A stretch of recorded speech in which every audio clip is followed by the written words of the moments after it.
Hello and welcome to the Browns Blitz. Today is Wednesday, January the 8th of 2020. This is our first show of the new decade, and this is episode 33.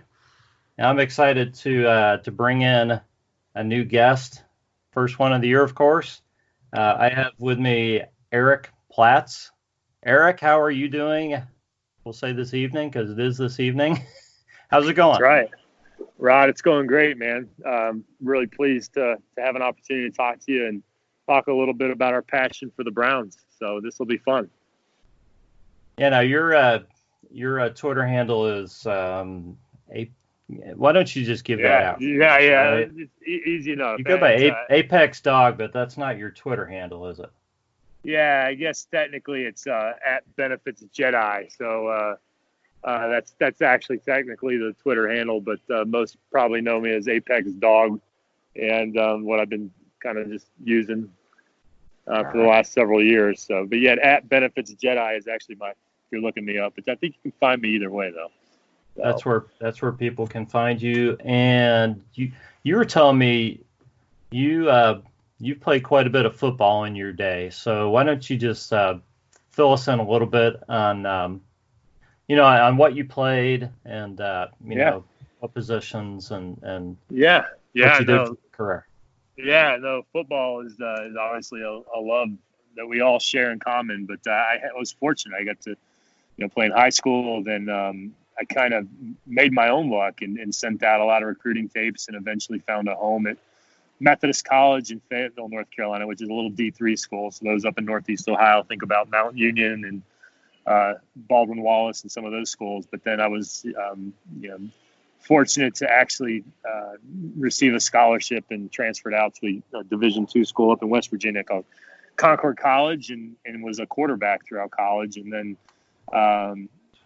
actually my closest stint with the NFL would have just been a tryout where I got to perform a little bit in front of a New York Giants scout, but that went nowhere. And I ended up playing semi-pro for 12 years in the Raleigh-Durham area, which was a lot of fun. Got to continue to play, but now I'm paying for it at age 44 with all the bumps and bruises and back pains and knee pains and all those things. But no, so my daytime job is selling, and I've been in sales and in the employee benefits field for the last 20 years. So it's been a good run doing that. But yeah, loved playing football. Miss it. In fact, I think it was funny on Facebook today when one of my photo popped up, I think of my final season in the semi-pros, and I blasted that out. And of course, I find that my best friends are guys I played football with, and of course, they're all, we're all reminiscing about times of that season. So, good stuff. Yeah. So you play quarterback all 12 years when you were playing semi-pro? Yeah, I actually, good question. So played through college and I played through the majority of my semi-pro career. But towards the end there, the last 5 years, I just had a really bad shoulder in my right arm. So I transitioned over to a tight end, which a lot of quarterbacks tend to have the best hands on the team because what do they do all day? They play catch all day, right? So yeah, that's what they do, right? If you ask any quarterback, they'll tell you, hey, the best hands are often quarterbacks. So I moved over to tight end just because I wanted to keep playing and did that. In fact, I think that picture out on Facebook is where I was wearing 81. So so that was a fun time. But I enjoyed. I didn't care. I just loved playing football. I didn't care what position I played. I'd look to plug myself in everywhere I could, special teams, anything, just to play. That's pretty cool. So. Are you originally from Cleveland? Yeah, so I was born in Willoughby and spent some time in Ashtabula. But when people ask me where I'm from, I usually will tell them Paynesville because my grandparents and aunts, uncles all still live in the Paynesville, Menor, Fairport Harbor area. So it's great because even though we moved to North Carolina when I was young, I still get to go back and people ask me where I'm from. I don't say Raleigh, North Carolina. I still say the Cleveland area. I just, you're born there. It's just in your blood, and I see all my change. It doesn't change. It doesn't change. Yeah. So it's home, and I still love going back. In fact, it's great because one of my sales reps that reports to me just inherited the Cleveland territory. So I said, hey, as soon as you get some appointments up there, I'm coming up, go see some family and all that good stuff. So nice. Well, we wanted to talk some Browns tonight, and with all of the talk about the coaching search and everything, we thought we'd go a different direction. So we're just going to kind of look at the roster a little bit and kind of think just a little bit about what the new head coach, GM, whoever they may happen to turn out to be, who they have to work with, who you think they should build around, and maybe we'll just kind of mix in some of your thoughts on the season, kind of what you think of some of these guys, and kind of where you think some of this is headed. Yeah, no, it's a good topic, Rod, and I think it's a good point. When you look at, my thing with the new regime coming in is I want to find somebody who can take advantage of Baker Mayfield. When I look back at this year, I think where Freddie went wrong was not adapting the offense to Baker's strength. And if you look at the statistics out on PFF, you'll see that, Baker's strengths really were from play action. And maybe a little bit RPO. I know Lincoln Riley ran a lot of run pass option with him, obviously at Oklahoma. But if you watched Baker, especially on the deep play actions where he's either got a naked boot or he's booting out or he's waggling, he's completing his passes at a high rate. And I wonder what could have been had, Baker had an opportunity to play under, a Shanahan offense where they use those West Coast concepts and the stretches and sweeps. And I just think whoever comes in has got to be willing to adapt to Baker's strengths and look at what he can do well and capitalize on that. But, from a roster perspective, I think it's interesting because I think there's guys on this roster that are we're probably going to see some turn. And, areas that I think are huge weaknesses are probably the same areas that you feel, right? I think offensive line, both tackles need to be addressed. I'd like to see what a little more of Kendall Lamb. I'd like to see what Forbes has to offer because I don't think he ever saw the field this year. There's some guys I'd like to see, but when you mentioned this topic, one of the names that came to the top of my list was Terrence Mitchell. From a defensive back perspective, Greedy Williams got plugged in. Of course, he's a high draft pick. He's going to play. But when T. Mitch came in, I just felt like the secondary was immediately stronger. And whoever comes in as the coach, depending on the defense, and this is why I kind of like Robert. I think his last name is Saleh from the 49ers. And I would also probably say the same about the former Detroit Lions coach, Schwartz. Both of those guys like to run, press corners. And I think that's where our strengths are. I think part of the reason our defense struggled so bad is we weren't taking advantage of Ward and his capabilities as a press corner.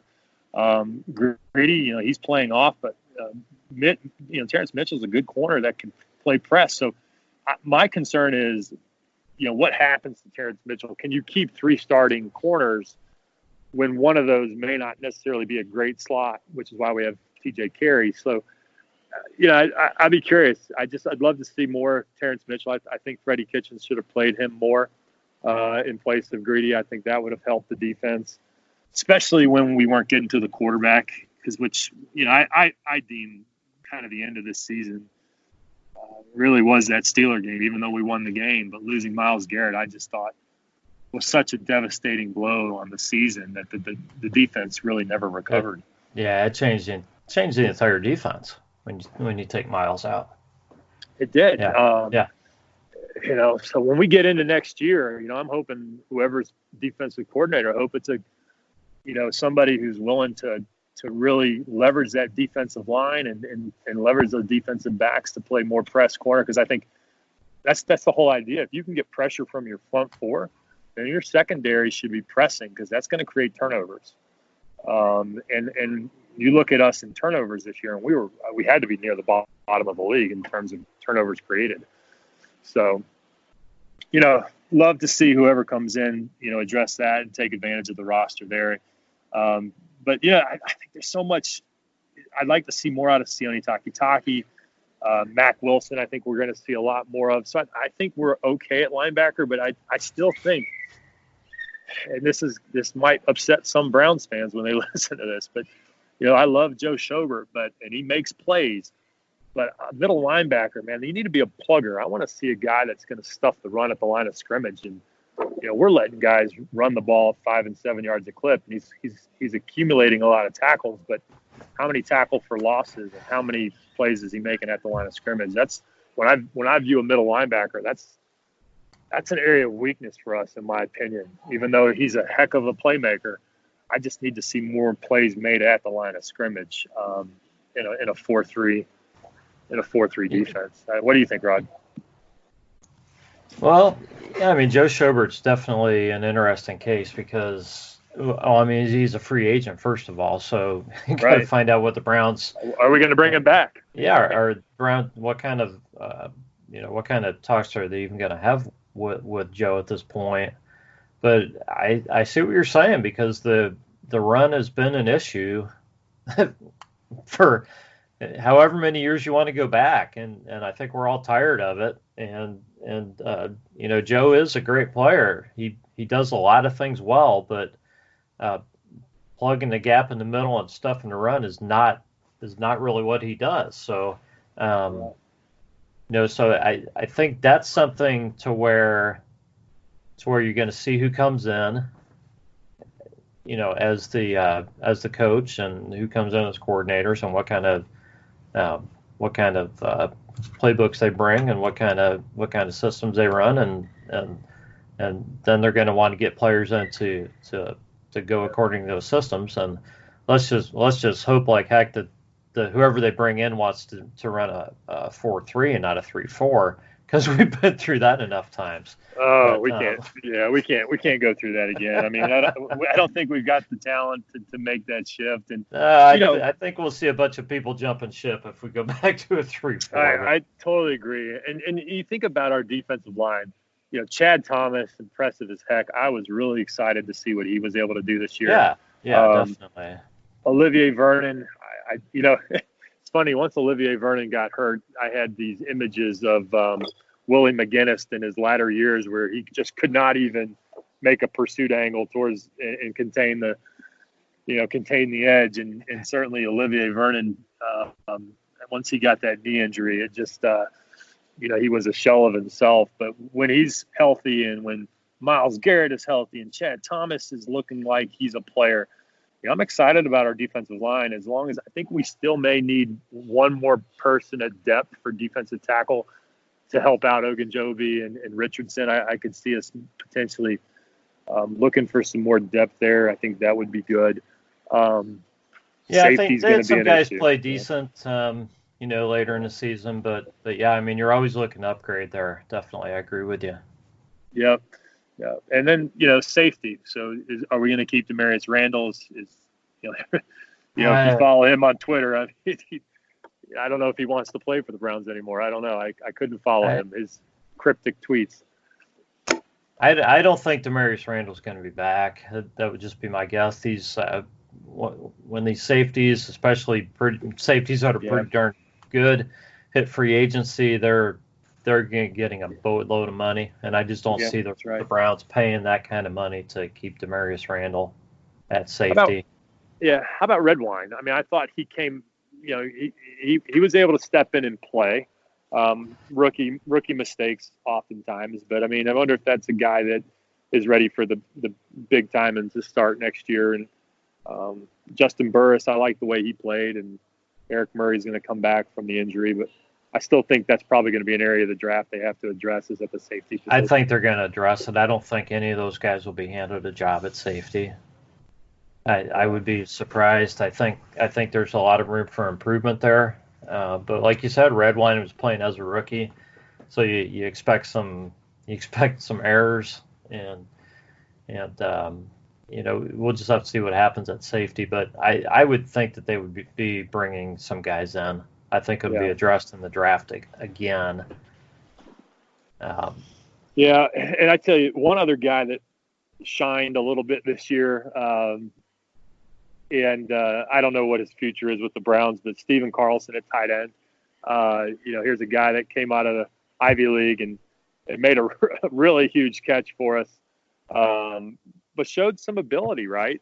In fact, for whatever reason, why Ajoke was on the sideline. I mean, you had Carlson and Ricky Seals-Jones, really out there being the featured tight ends, it felt like, on pass downs, with a sprinkling of Harris. And but just interesting. I kind of, when he came in, he provided a little bit of a spark, but at 6'4", 240, I don't know if he's going to be on the roster moving forward, and I don't know what the new regime will do with a guy like that. But he definitely came in and contributed, which was nice. Yeah, tight end is kind of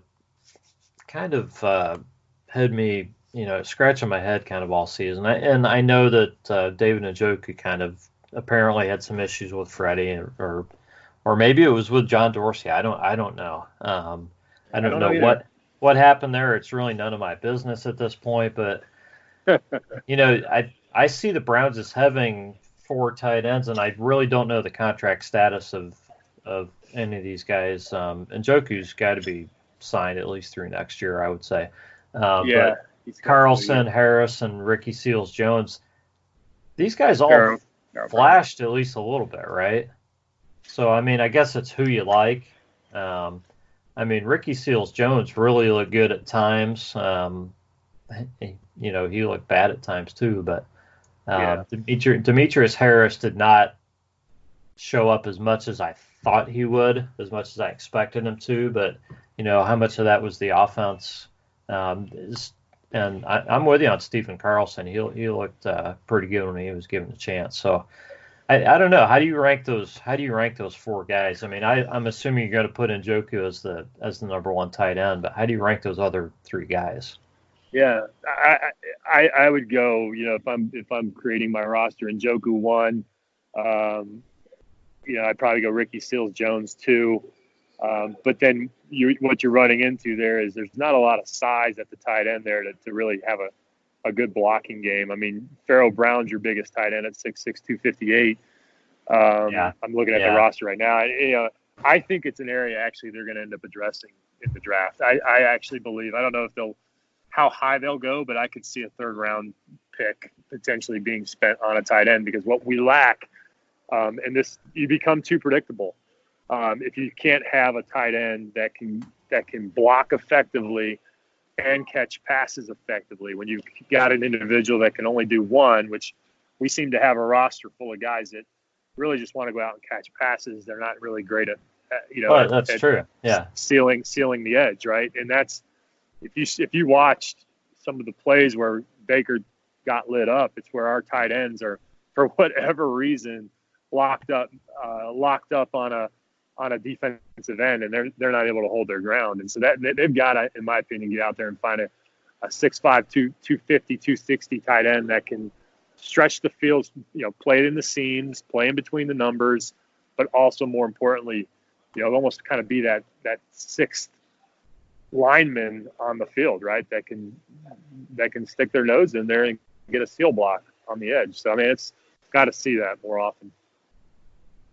Yeah, and you're right. I mean, aside from Pharaoh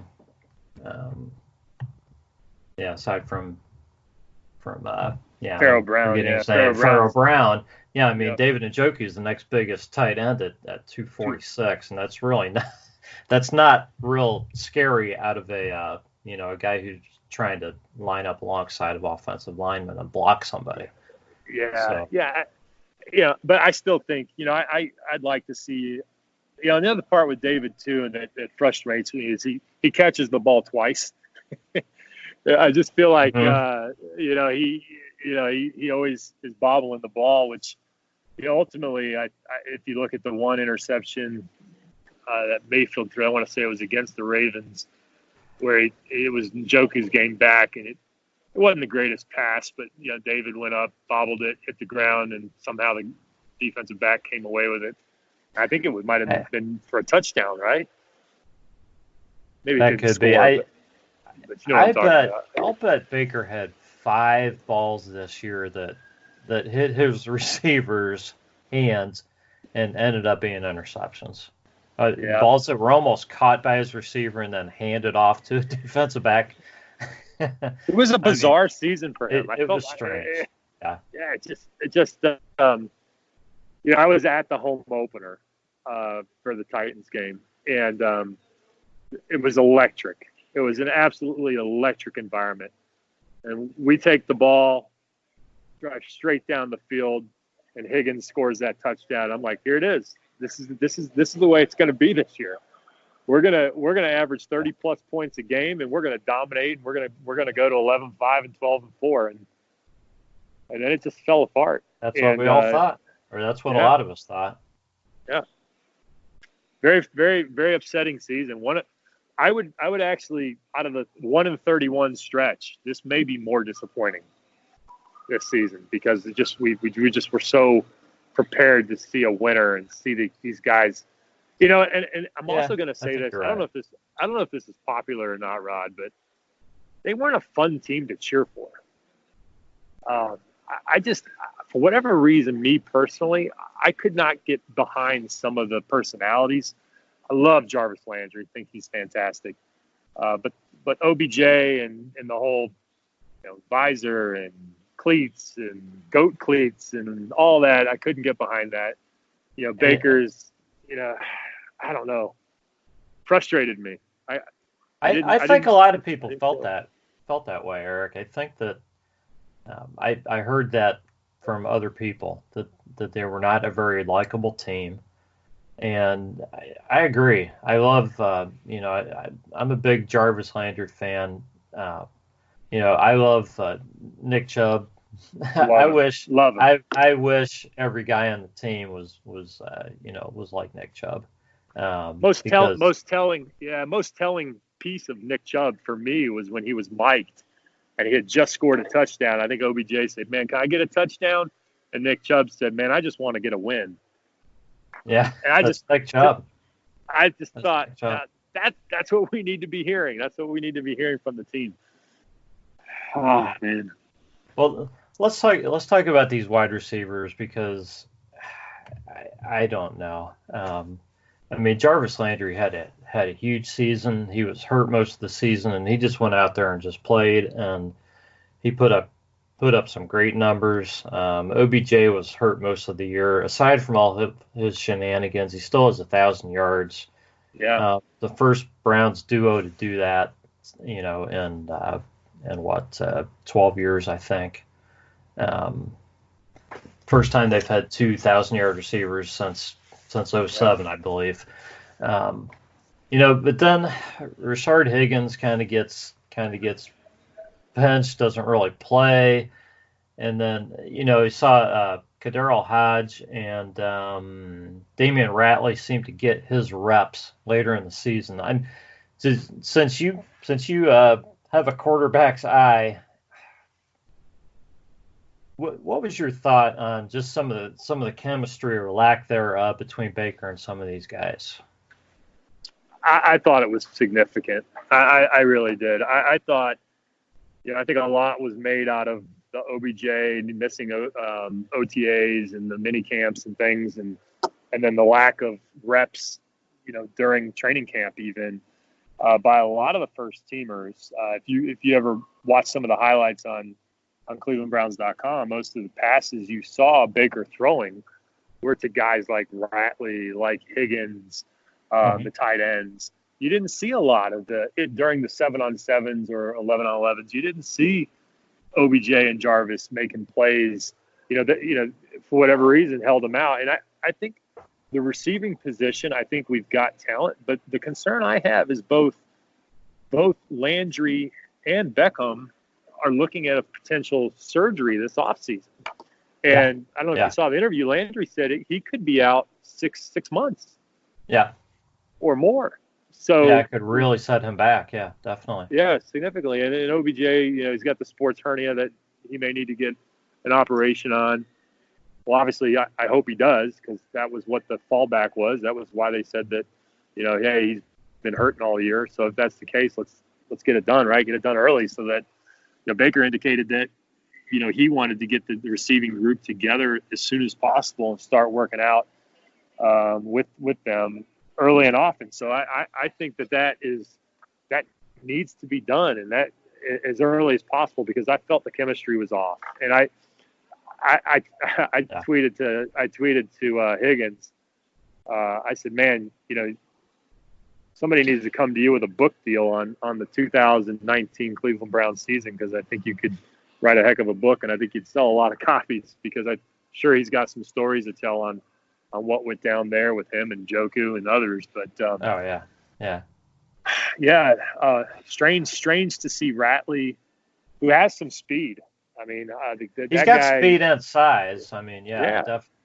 So I can see him playing, but I never could make heads or tails of why Higgins was held out all year, essentially. Just bizarre, because that was Baker's, that was Baker's go-to guy, especially on third down. And who does he go to when the game's on the line in the Buffalo Bills game? Higgins caught the winning touchdown pass, which was great to see. I just hope that they re-sign him and keep him around. I'd love to see him reunited in a resurgence of him in 2020. Yeah, I hope so. Hope so too. Well, they're probably going to need him with with the injuries to the two main guys. So, agreed. Let's talk about these running backs. Nick Chubb and Kareem Hunt. I mean, do we get to keep them both? Is the question. Well, I mean, Nick Chubb's going to be here. Kareem Hunt is a restricted free agent, so the Browns can absolutely keep him for at least another season. And we'll see. But I guess my question to you is, how did you like the way they were used in tandem? What do you see? What do you see as the best way to use those guys? Going forward. Yeah, great question. I think I like some of what Freddie did with them this year. There were some points where he lined them up in the I formation and went old school 1980s football, and we got some good chunk plays out of that. So I liked seeing that. I like seeing them both on the field.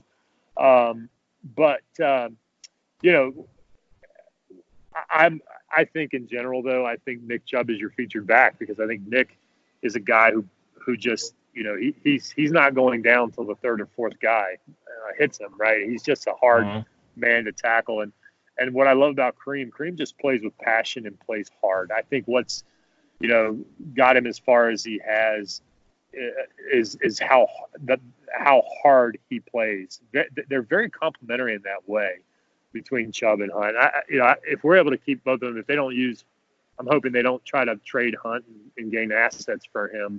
But assuming we keep both of those guys, I would like to see them both on the field more. I think if you get a great offensive coordinator, I think the opportunity there to design plays where the formation looks very similar, but yet you run different plays with them in the backfield, taking advantage of them both. So if Baker's in the gun and you have Hunt or Chubb on either side of him, you can run a lot of misdirection.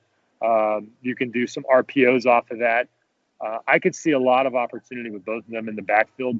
You just got to be creative. And I think Freddie tried to get a little too creative and too cute on certain plays instead of just going straight at. I think both are great downhill runners, and you got to take advantage of those. And when you have great downhill runners, you've got to have play designs that are quick. You can't have long extending. If you think about a lot of the goal line plays where we just never got in the end zone. Slow developing plays. Developing plays. You can't do that with those types of backs. Give them the ball right away. Let them get in. I agree. I think there's great opportunity with both of them. And then we've got, then you got a little bit of depth with Dontrelle Hilliard and Ernest Johnson. And I actually really liked Ernest's contribution once they plugged him in at kick return. I thought that was good. I agree. He provided a little bit of a spark there because we weren't really getting a lot out of Hilliard. I thought Johnson was a better solution. But I think that's an area of strength for this team. I do, not to quote Tony Grossi, but I do think that we would benefit from a fullback. I'm just being honest. I don't believe that the fullback position is dead in the NFL. There are too many teams that are playing this weekend as in the divisional playoff teams that have fullbacks that effectively use them. And so I don't think that position is dead, and I don't think you get the same production out of a tight end to lead block. Yeah, I think you're right. I think, and I would say there's a pretty fair chance we see a fullback in Cleveland next season. Yeah, and we're the Cleveland Browns. Yeah, why wouldn't? Well, yeah, I should qualify that. Yeah, but yeah, why wouldn't you when you have two? If you're gonna have two running backs like the Browns have, and you're gonna make a strong commitment every game to try to just run the heck out of the ball. I would think in order when you have Nick Chubb and Kareem Hunt and a fullback, especially if they can get the offensive line patched up a bit, why wouldn't you establish the run, to set up the pass, or either way, vice versa, and have that ability. Yeah, I'm pretty opinionated on this topic. I think this is Nick Chubb's team. I think Baker Mayfield plays a role in this team. I think whoever becomes the head coach and offensive coordinator needs to build an offense centered around Nick Chubb with Kareem Hunt. I think it needs to be a run-oriented offense. I think we've got amazing weapons on the outside, but I don't think this is an offense. I don't know that Baker is the quarterback, and I know we'll probably land on Baker here in a minute, but I don't know that Baker I don't know if he's a 40-plus pass attempt guy, and we're going to go out and win that way. I think we have proven if we can control the line of scrimmage and control the play clock, we can win a lot of games with the score of 24-17. And see Chubb with 110, 115 yards and see Hunt with another 50 or 60. I think that is the formula. I'd love to see more of that. Oh, I'm going to agree with you. When you have a guy like Nick Chubb, I don't care who your quarterback is. He doesn't need to throw the ball 40 times a game. Would we all love to be the Tennessee Titans right now? I think so. Yeah. Right? Yeah. I'd love to be. And look what they did. If you look at the back, I heard this on, I think it was actually on Cleveland Browns Daily. I think Nathan Zagura was mentioning it. He said something to the effect of he was reading off the running back there, and his name is escaping me, but Derrick Henry. Yeah, Derrick Henry. Derrick Henry per attempt from the first 8 games, and in the last 8 games, it almost doubled. So he was averaging 5.6. In a couple games, he averaged 8 yards per attempt. And that's because in football, especially as the seasons change, defenses get tired. We should be running the ball 25 to 30 times a game between Hunt and Chubb. And I think if we do that, we'll find ourselves playing in January. I really do believe that. So I agree. It's great. We have got a couple great assets there, and I'm pretty thankful for that. We just have to find the right coaching staff that's going to take advantage of that. Yeah, I agree with you. So we're kind of getting up against it time-wise here. What is there any other topic you wanted to cover before we wrap up, Eric? Yeah. Just love your thoughts on Baker's season this year. I know he regressed. He definitely did. I don't think it was all on him. I think the offensive play calling was just a mess, right? I think it was a mess. I think he was hurt by lack of chemistry with his receivers. I think he missed Higgins. I think he missed Ajoke. But certainly he was not himself. He was not accurate. Just love to get your take on his play, and then also love to get your take on the chip on his shoulder. Is it time for that chip to disappear and him start, behaving like an NFL quarterback, whatever that means? But interested interested in your. Well, I'll take that thoughts. part. I'll take that part first. I think that whatever head coach and organization, organizational setup we see come in, I think we're going to see some changes in Baker, and I think some guys are going to have to be humbled a little bit and realize that they need to learn, they need to dedicate themselves to football, and I'm not saying that Baker wasn't taking his job seriously or anything, but yeah, I mean, I think he's going to have to just concentrate on doing his job and being a professional and not worry about some of this other stuff.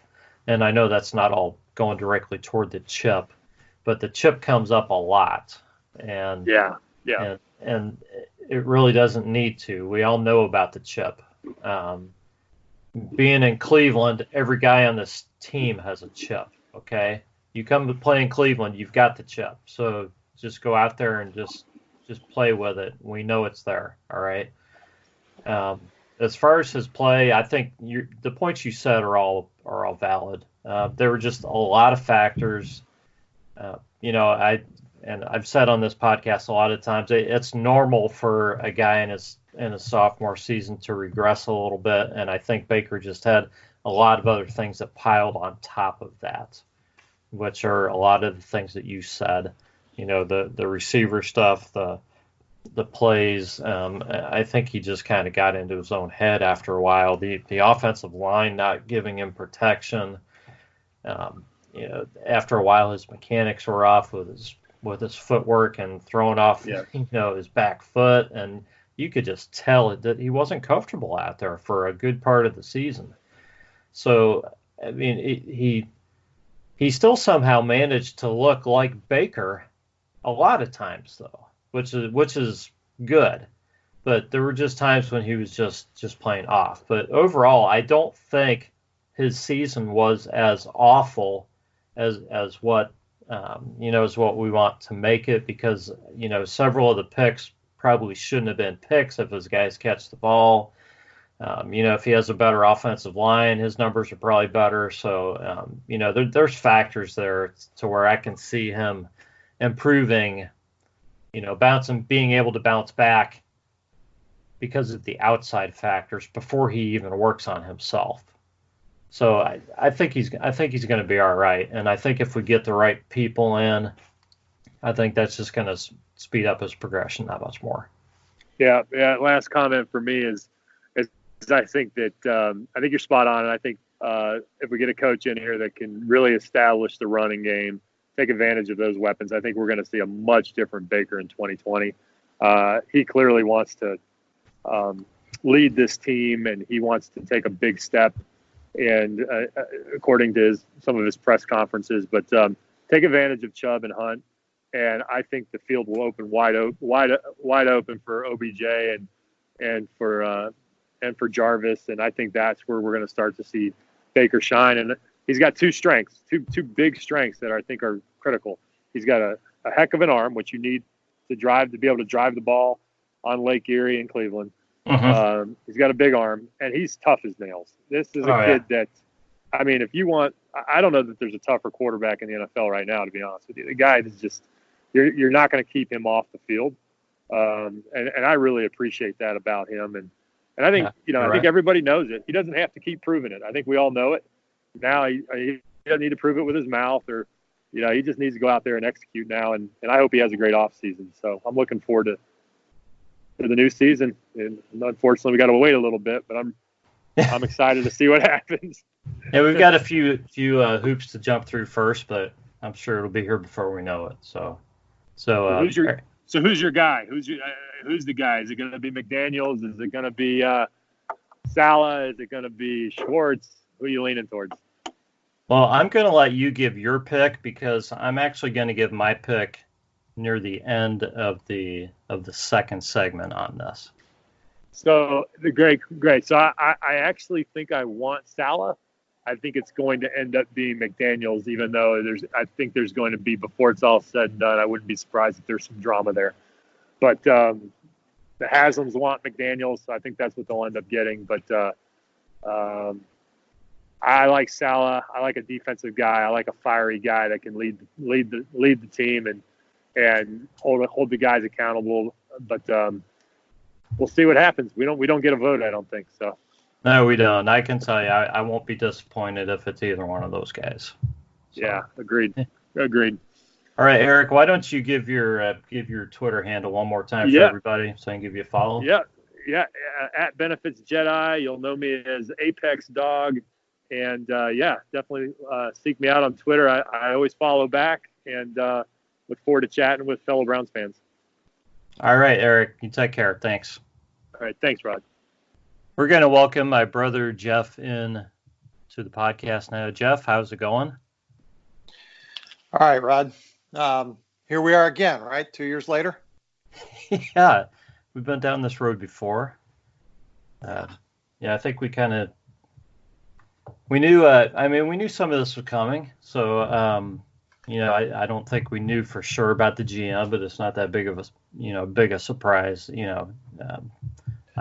It didn't catch me totally off guard. Let's put it that way. Well, and that's, to me, that's kind of a sad statement, that you almost expect this kind of dysfunction year in and year out.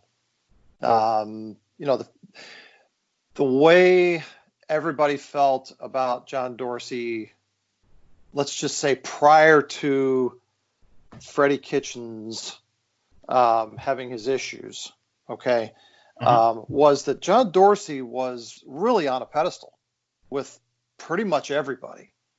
He got a lot of leeway in a lot of his draft picks. People felt like Dorsey was, this mid-round whisperer, myself included. That he was able to maximize value for everything. And it's kind of surprising, but not surprising to me now, to listen to the chatter about, Dorsey's not here anymore, so he must have really sucked. It's just amazing to me how fast people pile on somebody once they're gone.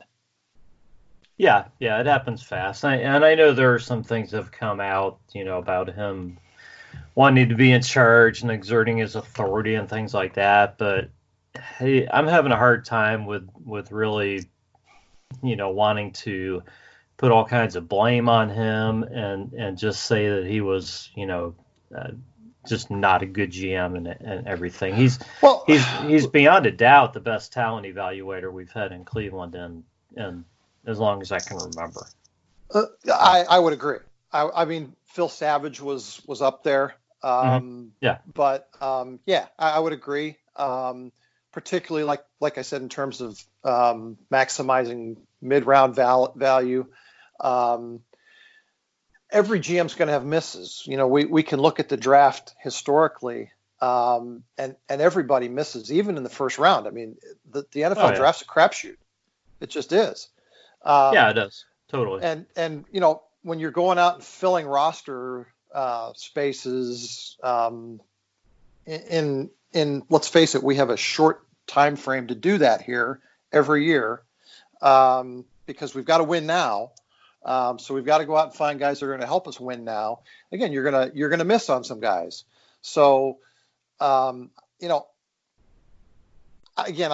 have a real problem with the way Dorsey is being viewed now by a lot of people. What was he brought in here to do, and how far down that path did he get us? Okay, everybody's saying, and you and I have said it all year long, the offensive line is weak. We need help. Well, look at next year's draft. Next year's draft is loaded, particularly at the offensive tackle position.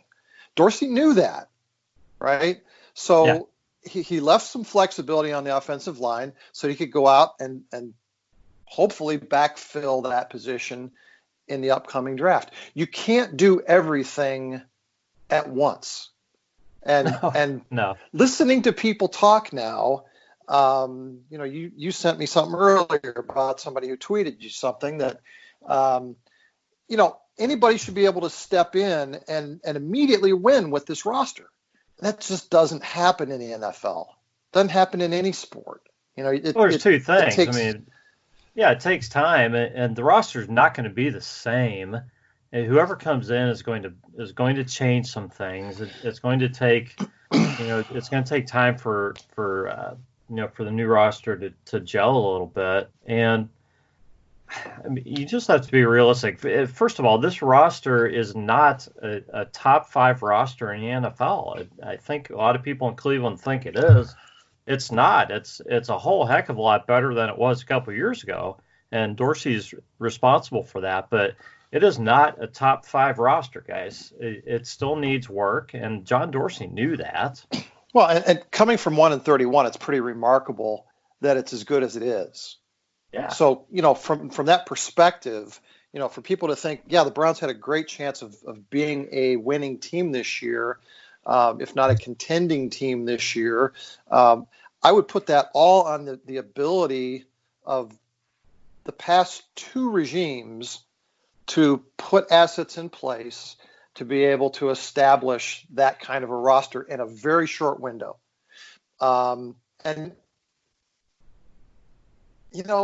Yes, it happens every year. A team will surprise people, but that's just not realistic to expect, from a team that's gone through as much dysfunction, as much turnover, as many issues as we've had with our football team in the last 20 years. This organization has just proven that it's not going to do it right. It's going to just continue to do the same things over and over and over, and that is frustrating as hell to me. Yeah. I mean, I agree with you. That's that's what I wrote last night and put out today, was kind of trying to put out a path for how they could change that. And I think the opportunity's there for them to do it differently this time, but they still have to do it differently. So, so as fans, we certainly want that to happen, right? But right. It doesn't mean it will. You have to at some point question ownership's willingness and ability to make that happen. Do they really care enough about wins and losses to commit to having the right kind of organization put together? Or are they just sort of going through the motions and convincing the fan base that, well, gee, we're going to get it right this time? I think it says a lot right now that every other team with an opening has gone out and found their guy.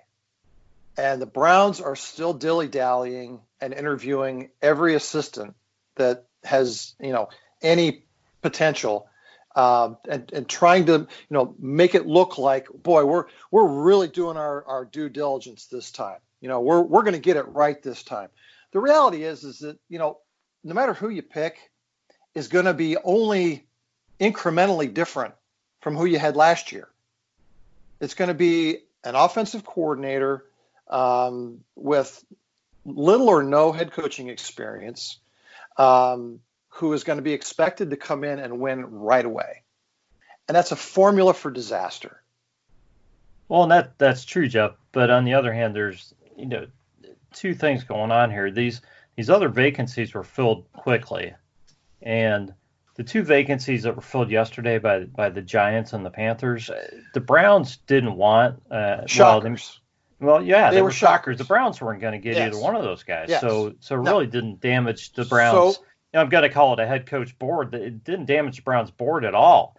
Okay, so if you think of the Browns as going after the top coordinator that's out there, the Browns are in a great position right now because they don't have competition. So they should be really thinking about this now, kind of slowing the clock down a little bit and trying to make sure that they're making a good choice. They want to get somebody in there because time is of the essence here, because they need the new coach in the building. They need to set up the figure out who's coming with them as far as a GM. They need to set up this new structure, and they need to go through a laundry list of other things, heading into the NFL draft and everything else. But it's really key that they take these few days and do this right and find at least who they feel is the right guy, and not just go knee jerk like it feels like the New York Giants did. It felt like the Giants kind of lost their guy to the Panthers and said, well, we're going to sign this guy who's in the building right now then, before we lose somebody else. Now, I don't know. Maybe Judge turns out to be a great coach, but it sure seems like the Giants kind of freaked out, when Rule signed with the Panthers and they just signed their guy. And it's like, yeah, we don't want to do this. So, and that may be the case. But I think what you see as them doing their due diligence, I see as incompetence by ownership. I think all they're doing at this point is convincing the fan base that this time it's going to be different, when in reality they're really not doing anything differently than they've done in the past. If there was a guy out there, if the guy was McCarthy, who was really going to have the staying power to fix this organization, that guy wasn't coming here just because of the history. The reality is nobody who can go out and pick their job is going to pick this one. Correct. The person who's going to end up in this job, again, is only going to be incrementally different, marginally different than Freddie Kitchens. If you look at Stefanski, and that's the name I hear a lot, okay, he was the runner-up. He was Podesta's guy in 2018. Okay, well, at that point in time, when they were talking to Stefanski and they were talking to Freddie Kitchens, Stefanski actually had less experience as an interim offensive coordinator than Freddie Kitchens did. Mm-hmm. Right? So right. So let's play armchair quarterback and say, well, boy, if the Browns had only just made a better decision last year and picked Stefanski instead of Freddie Kitchens, they would have won 10 games and, he'd be a successful coach going forward. Well, how could they have possibly known that last year? How could they have possibly made that decision based on what they knew at the time? Okay, he was less experienced than Freddie. Freddie had worked with Baker, had some success with Baker. People loved his gunslinger attitude. They loved his play calling last year. Okay, only when things started going south this year and guys weren't playing well did it suddenly become, well, we should have hired Stefanski. Okay. Well, I think there's probably as many people saying Williams over Stefanski right now, a year ago. Right now, right. Stefanski, he's got more experience. And, I think there's definitely some positives to him. You'll hear the negatives too. But, right. I guess we just don't know what the Browns board is because they had McCarthy in the building and they let him go. Right. So I don't think he was as high on their list. They were talking to him. I'm trying to think of the exact timing. I guess they interviewed him after Dorsey was already gone, right? Right. So, it kind of seemed like he made a lot more sense if Dorsey was still around. So maybe they had that interview scheduled, and then, before Dorsey left, he came in, and it just didn't seem like a fit, so he left, and maybe there was no chance of that happening. Right. In which case, the Browns' top guys are all still on their board, but we don't know how that board sits. Right.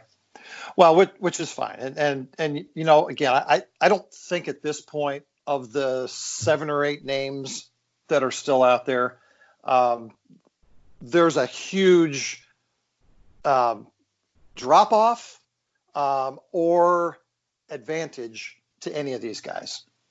I think you're looking at a guy who is going to be extremely challenged in a very difficult environment, and is going to be expected to win right away.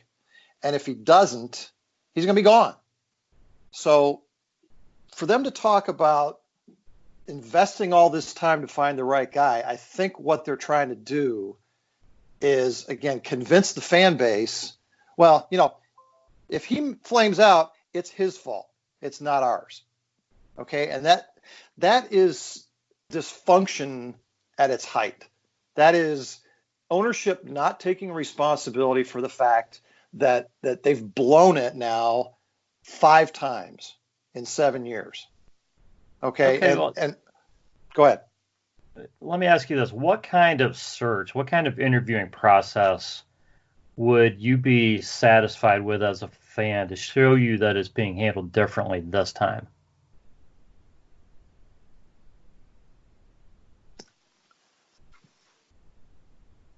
That's a great question, because I don't think it's possible to convince me at this point that they would go through the process any differently than they have in the past. Yeah, and I think that's how we see it as Browns fans. So I think even if they are doing things differently, doing it right, I don't think we're going to see that or believe that until until the structure's in place and we see what do you want to say? And we see the results from it. Right, and again, that's what they are hoping, I believe, to have happen is that they're going to get lucky and put enough wins together next year to be able to say, "Ooh, look, we finally got it right this time." Okay, but yeah. they've done that so many times already that I think they've really pissed away any credibility that they could have in that regard. So now what you have is an organization that the best coaches don't want to come to. And you're going to be taking a chance on anybody that comes in. And I just think that unfortunately, that doesn't bode well for the next guy or guys. Okay. That no matter who is in that seat, the pressure is going to be, bring in my people, fix the guys that we're hanging on to, and put wins up right away, because we don't want to hear about another 2-year plan. You've heard from plenty of fans already who think, just put the right guy in there and we're going to win the Super Bowl next year. Okay, well, guess what? We're only 2 seasons away from 1-31. Right. That's not realistic thinking. Realistically, whoever comes in here is going to put their system in place, is going to put their people in place, is going to turn the roster to the type of players that they want. Okay, and that doesn't happen in 1 year. Now, yes, Andy Reid can show up in Kansas City and turn things around quickly. Andy Reid isn't coming here. Okay, we're going to get an offensive coordinator with a less than stellar record as a head coach, more than likely. Okay. Yeah. So I'm just sitting here thinking, we're talking about the draft not being being kind of a crapshoot. Overall in the NFL, when you're hiring a head coach and you're hiring somebody without experience, it's almost the same thing across the NFL. Okay, the Browns have just so happened that, and you can debate whether anybody they've had was worthy of being a head coach, because none of them have gotten it, or not many of them have gotten a true chance. Some of them were just plain messes. Some of them didn't have the talent around them. Some of them got ridden out of town before they even had a chance to finish their cup of coffee. Right. So it's about the same thing. So the Browns have this big slate. To me, there's somebody on this list that's going to be a good head coach. And the reality is, we're not looking for the next Paul Brown. We're looking for somebody who's going to win. Okay. I mean, you have to walk before you can run. I want somebody who's going to be here 3 or 4 years, 3, 4, 5 years. I don't care. At this point, we need some stability. I mean, I hope the next coach we hire is turns out to be great. But if he turns we out to be good, I'll be happy. We thought we had stability when Dorsey came here. Okay, we thought, all right, we've got an experienced NFL personnel guy. He's bringing stability to the front office now. Ownership is backing away, letting him make the football decisions. That was the type of stability that this franchise had been searching for. Going back in prior regimes, yes, there were football men, but not somebody that you could just hand the reins to. Okay, and Dorsey was that kind of guy. The failure of him to make it out of here 2 years really has me questioning, who can come in and be, if you don't win the first year, be credible enough to get a second year. And if you can't get a second year, then you're just doing this every year over and over and over and over, which we're not far from right now. I mean, yes, many other NFL teams replace their head coach and they take chances on young guys and they miss. Okay, Shermer missed here. He missed with the Giants. I don't know he's going to get too many more opportunities as a head coach. Okay, I wouldn't. That's just the way the NFL works, right? Right. Right. But nobody has done it like we've done it here. Nobody has had this kind of turnover. Nobody has had the lack of commitment to a head coach, to a general manager, to anybody below ownership. And look, here comes the golf reference. Okay. Right. We're looking for alignment. Right. That's the buzzword. We're looking for alignment. Okay. My father-in-law was a low handicapper. Mm-hmm. You played with him. I mean, he was a low handicapper. He was a good golfer. Okay. Right. Yeah. He went through a lot of putters. Okay. Mm-hmm. He probably once a year he'd pick up a new putter and he'd try it. Okay. And he'd see, is this putter going to, knock those last couple of strokes off my game? Right. The reality is it's not the putter. It's the guy holding the putter. Yeah. Okay. And he knew that, but he kept trying it. Okay. Right. He kept trying. Right. Taking that one step further, I play with some guys who can't hit the ball down the middle to save their life. Okay, they just can't. They can't hit the ball down the middle because of the way they swing. Okay, right. So what they do is they adjust their stance so that when they hit the ball, it curves back to where they want it. Right? Yeah. It either. Yeah. 99 times out of 100, it's a slice. Okay, so they set up to the left, and they slice the ball back into play. Okay. Yeah. I tell them, if you don't set up straight, you have a 0% chance of ever hitting the ball straight. Okay, but what they've learned over the course of time is if they want to enjoy the game, they have to accept what they are. And what they are is a slice hitter. Yeah. Yeah. So they're going to set up that way, and they're going to keep the ball in play, right? Mm-hmm. So let's bring this back to football. Okay.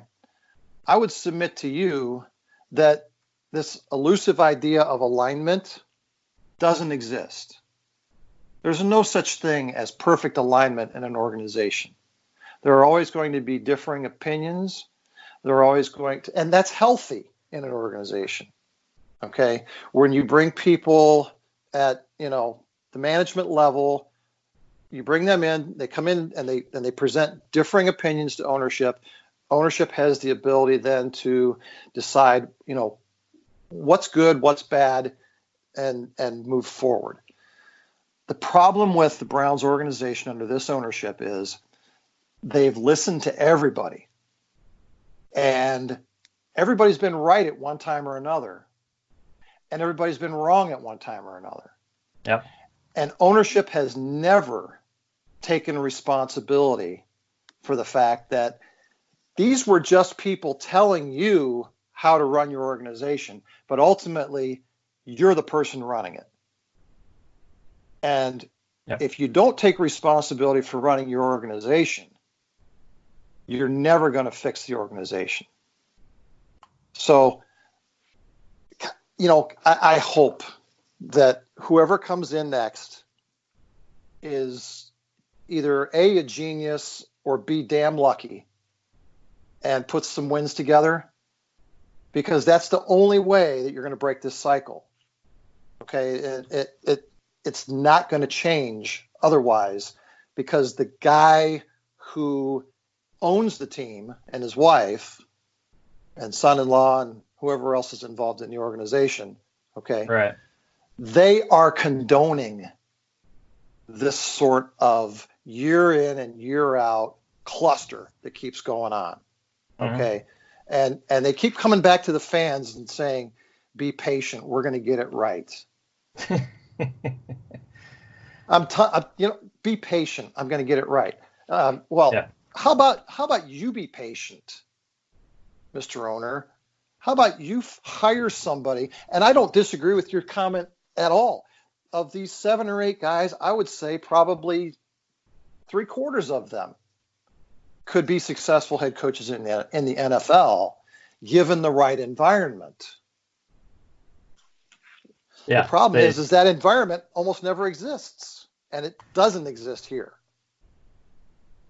Well, we'll see. I mean, I think, maybe the best thing that could happen would be to, and I really don't have a favorite.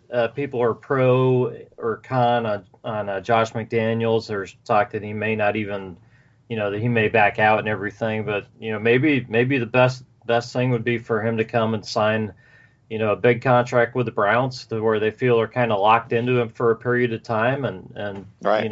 and maybe that would change things around, because you take one of these other guys who's not signing a big contract and you can let him go after a year. Then you're kind of in the same spot again. So yeah. So well, and that's the message you keep sending to the fan base, and unfortunately, as long as the fan base keeps swallowing that, there's really no incentive for ownership to do anything different. Okay, I mean, the NFL being the revenue sharing model that it is, the fact that the Browns games sell out year in and year out, no matter what kind of crap is out on the field. I mean, what other organization gets a pass, particularly in this town? Okay. Right. The Indians have been a competitive team for, how long has Francona been around? 7 or 8 years. Right. They've Right. been competitive, and you could walk up to the ticket booth and buy a ticket to the game pretty much every day of the week. Okay, because fans believe that the Dolan ownership is cheap. Okay. Yeah. But it's been a competitive organization every year. But the fans make their displeasure known by not showing up. Okay. The Browns have enjoyed sellouts year in and year out, no matter what kind of crap they put out on the field, and the fans will never hold ownership responsible. So, hey, if you're going to give the guy a pass, this is what you're going to get. True. All right, Jeff, as we wrap up here, I'm going to pin you down, because we're going to have a new head coach in Cleveland probably by Saturday. Yeah. Who's it going to be?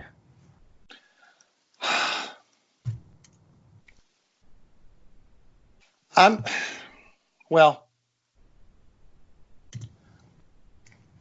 going to go with Brian Dable. He's been here. That's going to thrill the hell out of the fans, Jeff. I think he's an easy sell. I think he's a perfect guy to be Patsy number 12. I think the Browns want McDaniels. I don't think they're going to get a deal done with him. I think they're gonna end up going after Stefanski. That's my thought. But that's just my thought. So no, I don't disagree with that hire. I think he was DePodesta's guy in the past. I think he had a good year this year with the Vikings. He's a rising guy. He's got as much potential to be successful as anybody else on the list. I just would hate to see him come here and have his career ruined. Yeah, well, I think he's going to offer more than what people think. So I think we'll see what happens. Hey, like we said, there's some good options there, but I think there's a number of fine football men there for sure. I think so. Okay. I think so. The real question is will they get a chance here? That's right. So we will know soon. You got it. All right. Good talking to you, Jeff. All right, Rod. All right. This has been the Browns Blitz, and we will catch you next time.